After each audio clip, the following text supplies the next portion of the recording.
to present evidence and testimony that will be under oath. I haven't spoken to either side about the cases that we're going to be hearing today, so be sure when it's your turn to speak that you let me know everything that you want me to know about your position. The city has the burden of proof in these cases, so they will present evidence and testimony first, and then as a respondent, anyone would have an opportunity to also present evidence and testimony. And the parties have the right to cross-examine one another if you want to do that, if you want to ask questions of the code enforcement officers or the police officers. You have the right to do that, and they have the right as well as to ask you questions. If you intend to testify today, please make sure that the clerk has your name, and also I'll ask you when you approach to please state your name clearly for the record. The hearing is being recorded electronically, so if you could try to speak clearly into the microphone just so that we have a clear record. If you want to show me any pictures or present any documentary evidence, that evidence becomes a part of the record.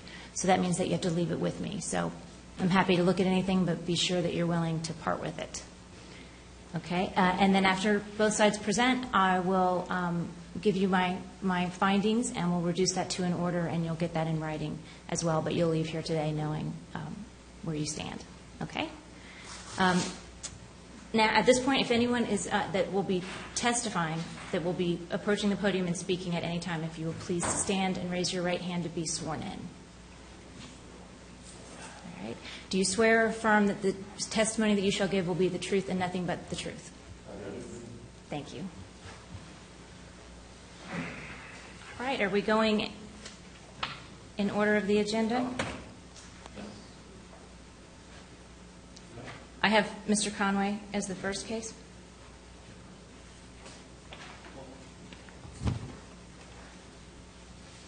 Your Honor, my name is Sean O'Rourke. I'm the Code Enforcement Manager for the City of Oviedo. In regard to old cases, CE 13-001537, Mr. Conway came to my office a couple of weeks ago and asked for some assistance regarding his case. I explained that it had already been to the magistrate and been ordered. Because there was nothing I could do, I took the liberty of placing him on the agenda simply as a request to speak to the court.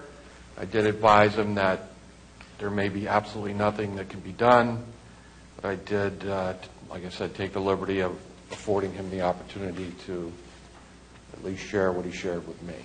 Okay. I have a couple of questions. Okay. So I did, when I saw that that Mr. Conway was on the agenda, I looked back at the order. We have an order of violation and noncompliance. Correct. And we have a fine imposed. And we have a fine imposed. So we have an order signed stating that it was not in compliance by January 22nd. Correct. So the fine has been running since January 22nd? Correct. We have not recorded it in the public records yet. It's scheduled to be recorded in the public record. Is the city saying that it has any movement? I mean, are you? No, I'm not making any. I mean, I'll tell you it's not in compliance, but I'm not here to do anything with the order, do anything with the case. Like I said. Here's my concern. If there's no issue before me, then there is no hearing. I'm happy to listen to what anyone has to say, but my hands are tied, so there's not anything.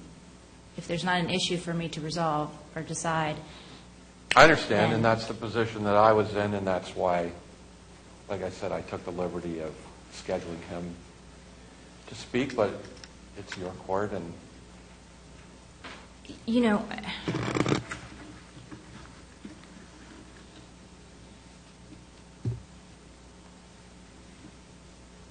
I'm happy. I mean, I'll hear what he has to say. I just, as long as we know going into it, I don't have any authority to do anything. Right. He's been advised that there may be nothing that happens from this at all. There cannot be anything that happens from this, actually, because there's no issue. There's no justiciable issue for me to resolve.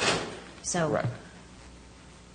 But if we can keep it to a few minutes as well, just because we have other people, then Mr. Conway? Good morning. How are you? Good to see you. I hate that you're going to tell me things, and I don't have much power here, but I'm happy to hear what you have to say. I'm just going through a tough time in my life. The last 2 years, I'm currently unemployed. I sold the garage door off the house to buy food. I am giving the house back to the bank, and they're going to put it up for sale and do all the repairs necessary. So I would appreciate it if you could do something to help me alleviate the fine. The bank's going to take it back over. I'm waiting to get paperwork to sign over to the bank. They're going to give me $1,000 to relocate, to find somewhere else to live, and they're going to do all the necessary improvements to the home to make it code acquirable. Okay. Well, are you aware that the fine then will go with the house to the bank? No, I wasn't aware of that, but I was coming here to try to relieve the fine so the bank will take it over and do what they have to do to sell it. I owe a lot more than it's worth. I'm currently unemployed for 1.5 years, and I've been struggling a lot. And I would appreciate any assistance you may give me. I wish that I had. I hate to hear that. I wish I had something that I could do. When the bank does take it over, though, then I'm sure they'll replace the door and the fine will stop being accrued, and then the bank can ask for a reduction. It wouldn't be at that point. It wouldn't be your concern. Okay. I mean, as to paying it, I mean, you could have a deficiency judgment, but when the bank looks into it, are they going to know that I'm being fined $50 a day for not having a garage door? yes, I would. It gets recorded in the public record. And there's nothing else I can do to try to... I can tell you it's not unusual when the banks are taking the houses back to find that it's a code violation. But there isn't. I wish there was something I could do to help you, even more so now that I hear the hard times that you've had. I haven't seen my children in 2 years. I'm sorry.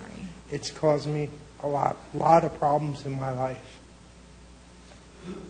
I'm so sorry. And I'm struggling. I rode a bicycle here this morning in the rain. They stole my bicycle last week from Publix, so I had to borrow a neighbor's bike to ride here. So I am really, really struggling. I've lost like 30 pounds, so I'm really struggling. Have you, I mean, don't we have programs and things that we can refer citizens to for some help? Can we look into that? I'll even do that. I mean, I'll look for ways. I would, on this issue, in this position as the special magistrate, I can't help you. But let's see if we can as a community, do something to help. Thank you. Okay. Thank you for being here.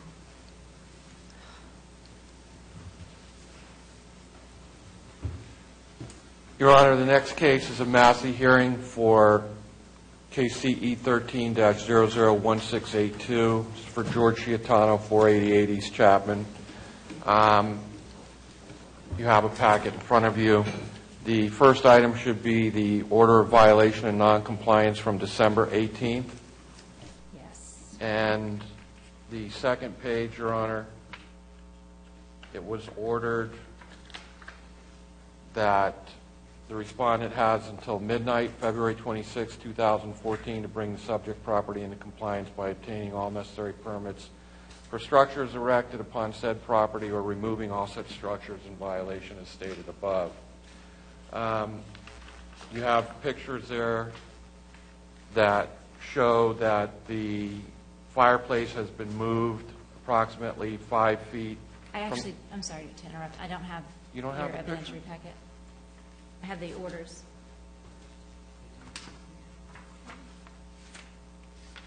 Oh, I'm sorry. I didn't look far enough. I'm sorry. Okay. I apologize. Okay. First, actually, before I review this, is the city making a motion to enter this into evidence as Yes. City's Yes, Your Exhibit Honor. A? Yes. Okay. Hearing no objection, it will be so accepted. Okay. I apologize. Go ahead. So the pictures show that the fireplace outdoor kitchen has been moved and now meets the appropriate setbacks. But when I took those pictures, I called Mr. Sciatano and left him a voicemail reminding him that he had to have permits for this, not just move it. So the last document you have there is dated today, and it is a denial of the permit. The plans that are in the city reflect the way the structure originally was, not the way it is today. So new plans have to be submitted. So the bottom line is, Your Honor, that the respondent did not meet the criteria of your order to have permits issued by today, as evidenced by the last page there, which is the denial of the permit by the building department. He has to submit new plans that show the new location, not the old location. Was there movement on the application process between the order of the January order and this hearing? Not until yesterday. So the application of December 27th was denied, and then there was no further movement?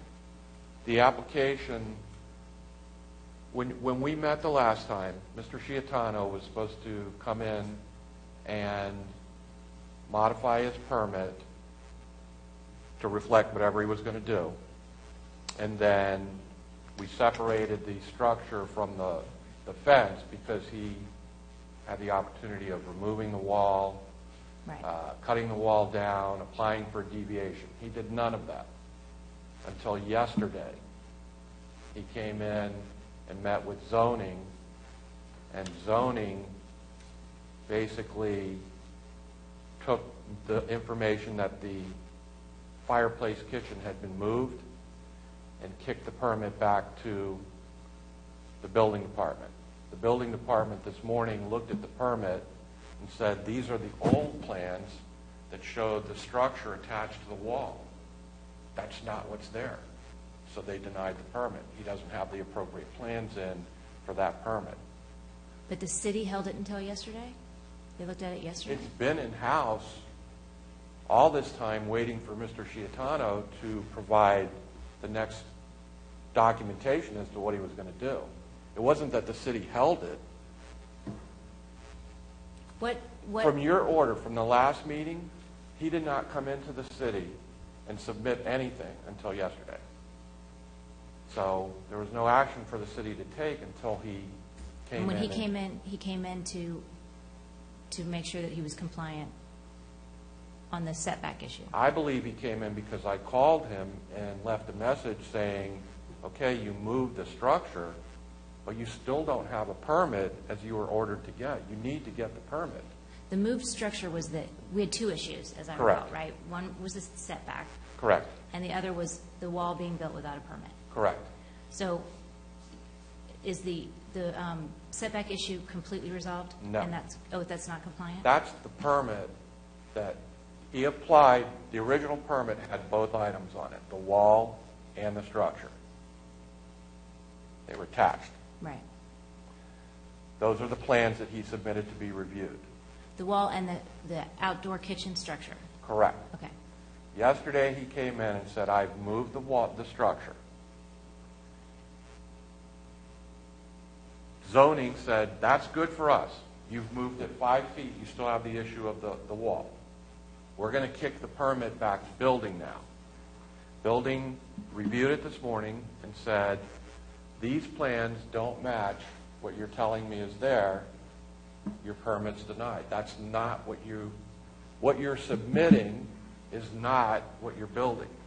So they denied the permit. So he has no permit for the wall.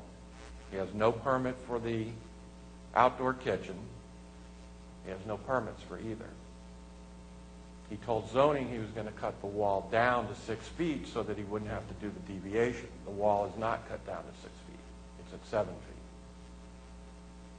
The kitchen's been moved, but the permit has been denied because the plans don't match what's there. The plans are the original ones. But no action on Mr. Sciatano's part took place between the last hearing and yesterday. Except that he moved the structure. Except that he moved the structure. And we asked him to move the structure and get a permit. and get the appropriate get his permits. permits all squared away. So he's going to have to submit plans that reflect what's really there for the building department to review. He's going to have to submit new plans. And if he submits plans with a 7-foot wall, they're not going to approve it. If he submits plans with a 6-foot wall and it's really 6 feet, it'll get approved. And he should be able to get it approved with the 5-foot setback, but he's going to have it shown on the plans at however many feet it is. And then the building department and zoning will both sign off and issue the permits if everything's in order. Okay, so And when right we now, left here, everything's not in order, right. and he didn't obtain the permit as required. I remember having a discussion about how the permit process can get to be, it can be confusing and lengthy. But if there was no permit submitted between within the last month since our last hearing, is that right? There was no, The permit was in-house. but with the changes he made that we asked him to The make. changes that he needed to come in and submit the new things that were being done, whether he moved it or demolished it or whatever. He didn't do that until yesterday. Okay. So the city had nothing to review. Building did a courtesy to me this morning coming into the hearing and reviewed the permit that just came down to their office last night at 4 o'clock. And they went ahead and reviewed it and denied it so that I would have the record to produce for you. Okay. Okay. All right, do you have anything else? Mr. Shutano? Good morning. The drawings are done. The Orlando Design Group is doing them. The signing guy who does the stamps had a 50th anniversary, or birthday, sorry. Who does the what? I'm He had sorry. a 50th birthday. So No, he's but on you said the guy vacation. who does the, The stamping. oh, like certifying? Yeah. I have him tomorrow, but apparently it's not soon enough. They're drawn and printed. Didn't we have that happen before, too? I think this is our Last third. time I came in, I thought all I had to do was move the fireplace in 30 days. And we did I that. sent you an order saying that all the permits had to be obtained and the wall had to be moved. We separated those out because there was some issue about if you fixed one and didn't fix the other, it would still be an issue, so that's where we are now. Exactly. The new drawings do show the fireplace moved 5.5 feet instead of just 5, and the wall being at 6 foot, but they're not sealed. In the sealed drawings, they can't make changes on. That was the issue yesterday. So you agree that you don't have appropriate permits yet from the city? I agree. You agree? Okay, well, I don't think I have any choice then if both sides agree that you're not in compliance. We started back in December, so hopefully that your architects will I mean, they're get on the done. ball. He's actually going to do them tonight, but if I drop them off tonight, how long does it take the city? Because all it's going to show is a 5 foot, 5.5 feet, sorry, and it's a 6 foot wall. Right. My order imposed a fine of $50 per day until you get it completed. So if it's just until tomorrow, then that would be a $50 fine. I know they're going to be done this evening when it gets in the office, but I won't be delivered till tomorrow. Right. So, I know how it is to work. Lawyers, architects. yeah, he's going to be a favor. Oh, that's nice. Well, hopefully it'll just be one day. Okay, thank you. I'm going to enter the order. Do you have an order for me? I can do it later. I just wondered if you had it. All right, do we have anything else on code enforcement? All right, then we will close the hearing on code enforcement at this time, and as soon as she resets the tape, then we'll start the civil citations.